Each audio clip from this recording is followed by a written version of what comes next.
Let's queer up South Florida and Florida. Florida GOP fights to protect children against LGBTQ+, so they can make them work overnight. A Republican Florida House member has introduced a bill to remove some restrictions on people under the age of 18 working, which includes letting them work longer hours. The proposed bill is part of a nationwide trend aimed at weakening child labor protection laws. The new bill, HB 49, would remove part of the state law that says 16 and 17-year-olds can't work before 6:30 a.m. or after 11 p.m. or for more than 8 hours when school is scheduled the next day, the same hours as a person 18 or older. Civil rights attorney Alejandra Caraballo says the bill would gut child labor laws and allow minors to work full-time and overnight. The bill was filed by House Republican Linda Chaney, and if passed in the next session, will take effect on July 1st, 2024.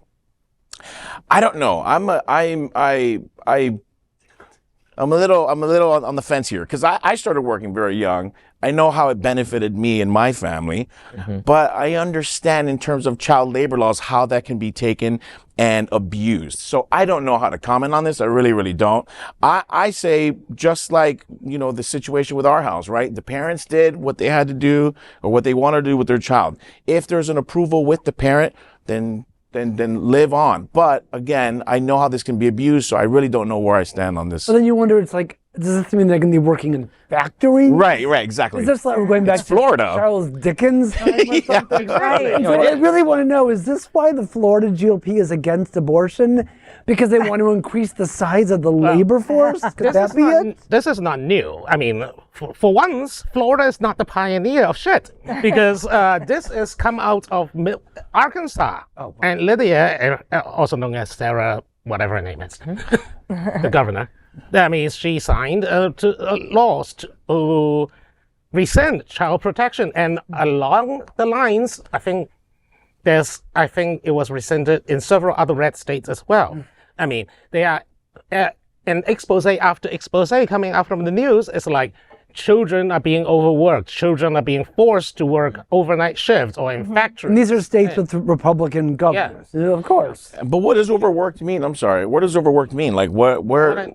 I mean, look, a child needs what, 6 hours to go to school? And then you work on top 8 hours on top of that? That's 14 hours. That's at least 10 hours. So this is for owners of companies and management to schedule a person of this age. Is that what we're talking about? Oh, got it. Yeah. That makes more sense. Yeah. Okay. Is this in any way family friendly? I don't know. I'm not sure. I think that I think it is probably the parents should probably decide. I'm not even sure why this is even coming up. Like, why are they even doing this as a law? Like, why are they trying to change that? I think that's backwards. Like are they? I mean, I'm with you. Like, is it benefiting the kids because they get to work more and make some more money, or? Actually, I'm not. Actually, I want to point out that recently it's a roundabout way, it'll make sense. Recently, there's a billionaire who says that we need unemployment to jump 50% because now workers are being too entitled and they are supposed to be working for the employer, not for themselves. That's the kind of mindset. By unleashing more labor force in the form of child labor into the labor force, they want to basically hike up the unemployment rate by getting rid of what they would consider overpaid workers and let children to substitute them. You know, I've said on here before that we seem to be refighting all the civil rights battles that we thought we had won. Yeah, You know, exactly. gay rights. Yeah. You know, everything from the 60s and 70s that we had won. It was settled. And now what are we doing? We're refighting abortion laws. We're refighting, you know, women's rights.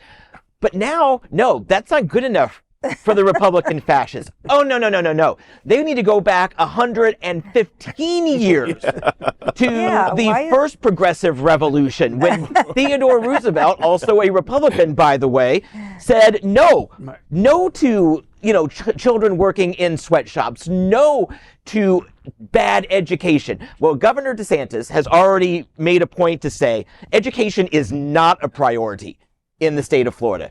Education is way down, and we're going to dumb that down even more. What DeSantis means is put a priority on vocational training. They don't want you to learn critical thinking. They do not want you to think for yourself. They want you to learn how to press button B, button C, and repeat ad nauseum, because all they want is a sentient robot who basically can press buttons and then don't know anything about politics. Well, Now, now I don't want to get into conspiracy theory because We're close. it was so crazy some places. But I will buy in to a very easily predictable cause and effect. When rents go up, families' wages don't. So now the kid needs to take a job at 16 after school. And after school jobs are great. They teach you a lot. But they should be part-time. And I disagree. I don't think they should be overnight whatsoever, even if the parents say it's okay. Well, true. Kids shouldn't be working You're right. overnight. If your town has a curfew, if you need to be off work at 11 o'clock, you're off work at 11 o'clock. This is not family friendly. So now the kids are going to work to help the family struggle to keep their 2-bedroom apartment, which is heinously overpriced. Again, not a conspiracy, but an easily predictable chain of events. Yeah. I mean, I'm with you. I think all of these topics are, why are we even revisiting these? Like the drag thing and the kids, children's work hours. All of it should just have we already decided it. Why are we going back? Yeah. Why are we fighting it again? Because the progressive of yesterday is fodder for the regressive of today. Amen. Amen.